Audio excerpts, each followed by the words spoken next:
Hello guys, welcome back to the channel. In this today's tutorial, I'll be showing you how to find spaces on Google Chat. Okay, first of all, open your Google Chat application on your phone. This is my Google Chat application, so I'm going to tap on it. Then just hold on guys until the Google Chat application opened.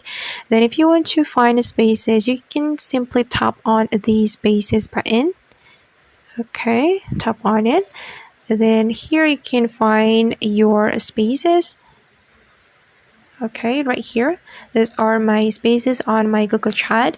You can also search for the spaces right here on the search button, and I'm just going to open my space, one of my space. Okay, this is my Google Chat space. Alright guys, and that's how we can find spaces on Google Chat. I hope this tutorial will be useful for you. Thank you so much for watching. And if you found this tutorial helpful, don't forget to hit the like button, leave your comments, and also subscribe to the channel. See you on the next video.